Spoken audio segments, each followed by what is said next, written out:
André, mon frère chéri, stop. Je suis ennuyé, stop. Je suis très ennuyé, stop. Envoi d'urgence 50 000 francs, stop. Rembourserai lundi, stop. T'expliquerai, stop. Danger mortel, stop. Argent me ruine, stop. Compte sur toi, stop. Ouf, Louis. Réponse. Tu exagères. Tant pis quand même.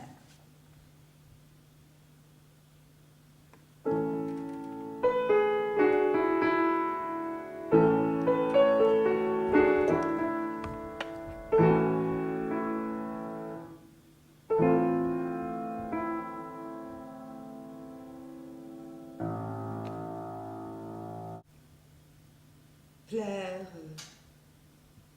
plaire, faire rire, dire des bêtises, être tout ce qu'il y a de plus fanfaron en parole et tout sûrement ce qu'il y a de plus poltronne dans la réalité, tout ce qu'il y a de plus peureuse.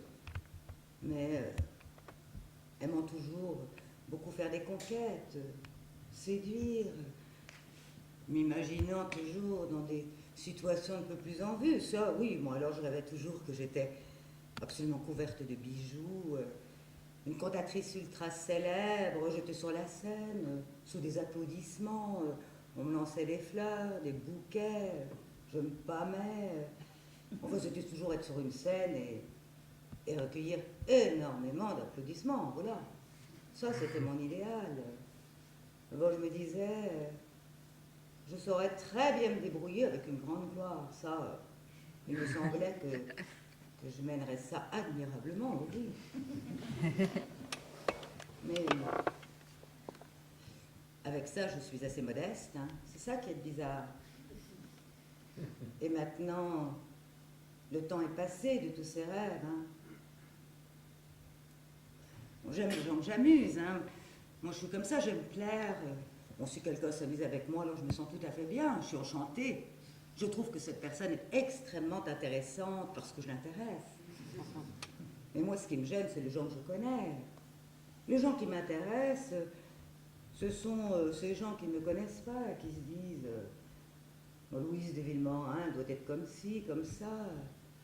Moi, je veux qu'on croie que tout est beau, que tout est merveilleux, que je suis une sorte de fée enchantée, vivant dans un palais de sucre.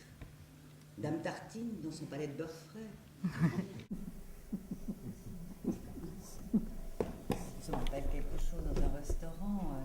Un homme que j'ai connu, que je ne nommerai qu'à moitié, qui à la fin du dîner a demandé à sa voisine voulez-vous que je vous dépose chez vous? Et elle a répondu bon, mon cher Marcel, vous êtes trop aimable, mais ce soir je suis tellement fatiguée que je préfère rentrer à pied. Aussi une histoire de mariage que j'ai entendue dans un restaurant chez Maxime. 2 dames sur la banquette et un monsieur assise face à elle. Et le monsieur demande à l'une des dames as-tu des nouvelles de Janine depuis son mariage? Oui, répond la dame, je l'ai vue avant-hier.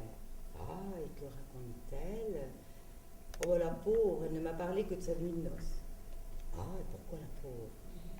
Eh bien, elle m'a dit que le soir de son mariage, enfin, tu me comprends, quand ils ont été dans leur chambre, enfin, tu me comprends, elle s'est déshabillée pendant que Louis était dans la salle de bain. Elle a enlevé sa robe, sa combinaison, son soutien-gorge qu'elle a posé sur une chaise. Et puis enfin, tu me comprends, elle a été se mettre au lit. Et là-dessus, Louis est entré tout nu, il a mis le soutien-gorge, la combinaison et la robe, et il est parti chez Robert.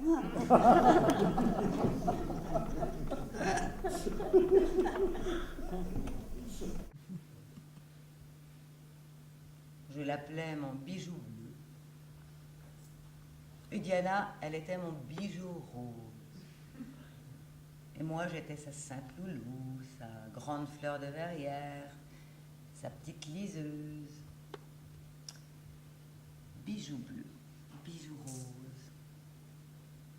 J'ai eu Dove, j'ai eu Diana, mais jamais ensemble. J'ai le regret de la vie bourgeoise. Moi, je suis comme ça, hein. Je suis un méli-mélo, hein. À la fois, j'aimerais la vie bourgeoise, le vieux mari adoré dont je caresse la main veinée de bleu. Ça, j'adorerais ça. Puis éventuellement, le favori, sa patte de lièvre, la calvitie. Voilà, même la calvitie, ça y est, je passe mes menottes sur sa calvitie, j'adore ça. En pensée, et puis en réalité, j'aurais aimé ça, et puis si des gens avaient dit, bah, c'est dommage qu'il soit chauve, ben, moi j'aurais dit, vous savez, la calvitie a du charme, moi je l'aime comme ça. Il est mieux qu'avec ses cheveux. Si vous l'avez connu jeune, alors là, quelle horreur, cette tignasse. Voilà. Bon, j'aurais aimé ça, j'aurais eu une vie aventureuse. J'aurais aimé être femme entretenue. J'aurais aimé un tas de trucs, hein, quoi, comme tout le monde.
Seigneur,